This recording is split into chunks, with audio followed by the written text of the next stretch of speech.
Vous vous sentez constamment overbooké? Vous avez trop de choses à accomplir et n'avez jamais le temps de rien faire. C'est l'un des grands paradoxes de notre époque. Nous avons une qualité de vie qui est censée s'être améliorée avec des machines, sans cesse plus performantes que par le passé, et pourtant, nous n'avons jamais été aussi stressés au travail. La méthode GTD, Getting Things Done en anglais, est une méthode qui a été mise en place par David Allen.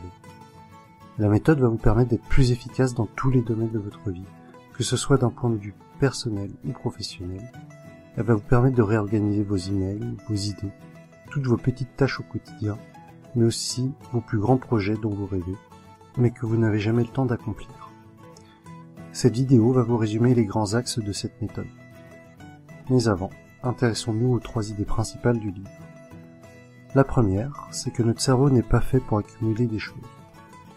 Nous avons tous cette formidable capacité à retenir des choses, une mémoire qui semble infinie, mais en réalité, le cerveau est fait pour créer, pour imaginer des choses non existantes. Pour illustrer cela, il existe une anecdote sur Einstein. Un jour, un collègue lui demande son numéro de téléphone. Figurez-vous qu'Einstein était incapable de le lui donner par cœur. Alors son collègue se moqua de lui. Comment est-ce que quelqu'un d'aussi intelligent que toi qui es peut-être le scientifique le plus brillant de tous les temps, n'est même pas capable de donner ton propre numéro de téléphone? Ce à quoi Einstein répondit.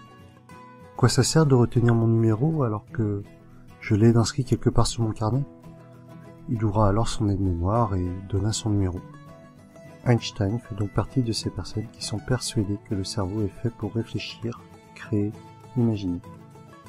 À notre époque, tout un tas d'outils se révèlent être de formidables compagnons pour se charger de ces tâches, que ce soit les disques durs de nos ordinateurs, nos répertoires téléphoniques ou des applications telles qu'Evernote nous permettent de nous désencombrer l'esprit.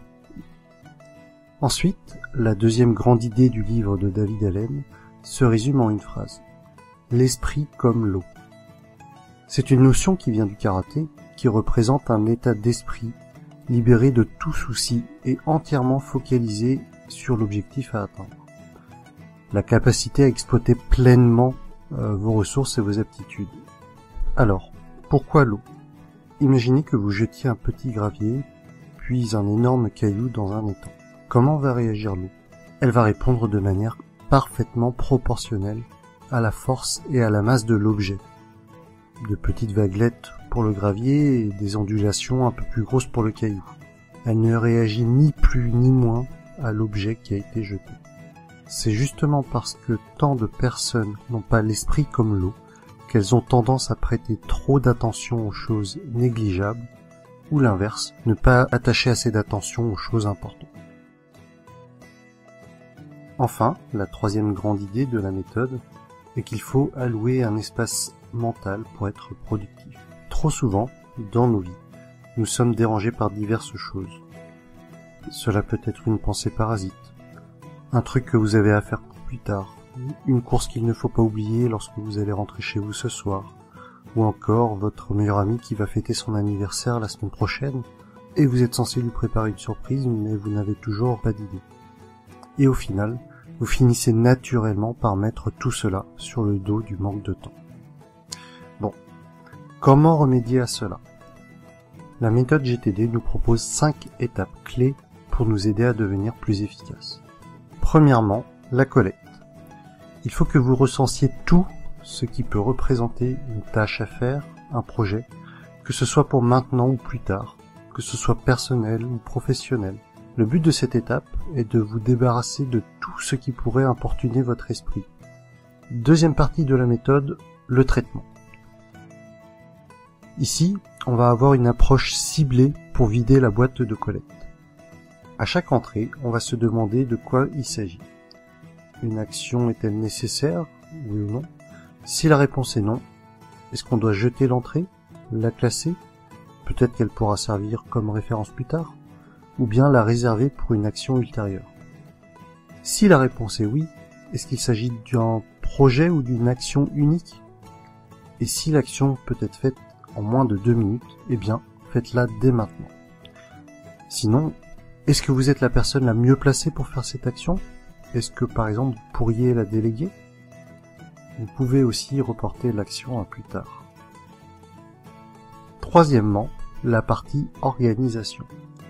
Dans cette rubrique, il va nous falloir mettre de l'ordre parmi les éléments activables et ceux qui ne le sont pas. D'abord, les éléments non activables rentrent dans 3 catégories. Poubelle, pour les éléments que nous souhaitons jeter. Incubation, pour les éléments sur le long terme. Référence. Même s'ils n'exigent aucune action, beaucoup de documents sont riches en informations. Par exemple, tout papier administratif qui pourra être utile plus tard, ou tout document permettant d'aider dans le déroulement d'un projet. Maintenant, pour gérer la liste des objets activables, nous allons créer des projets. Chaque projet sera défini par un résultat voulu, ainsi qu'une liste d'actions concrètes réalisables. Nous allons tenir à jour un calendrier. Nous tiendrons à jour une liste de premières actions à exécuter, ainsi qu'une liste de tâches dont nous attendons l'exécution. Quatrième partie de la méthode GTD, l'examen. Il est primordial de revoir régulièrement l'ensemble des actions et projets.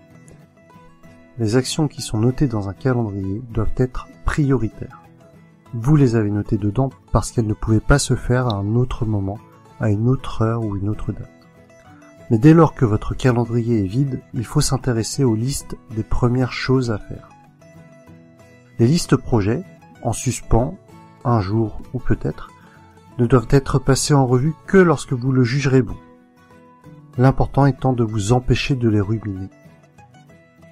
Un facteur clé de réussite, c'est d'effectuer cette partie examen de manière hebdomadaire. Le fait de revoir régulièrement l'ensemble de vos actions, rappels, projets, va empêcher votre esprit de s'en emparer et de s'activer à vous les rappeler.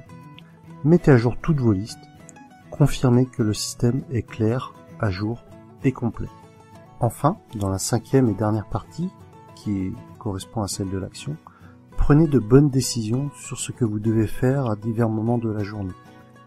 La décision sera toujours plus ou moins intuitive, mais vous la prendrez avec beaucoup plus d'assurance si vous vous préparez convenablement. Et voilà, mon résumé de la méthode GTD, inspiré du livre de David Allen. J'espère que cette vidéo vous aura plu. Si c'est le cas, n'hésitez pas à cliquer sur j'aime en bas à droite de la vidéo ou à vous abonner.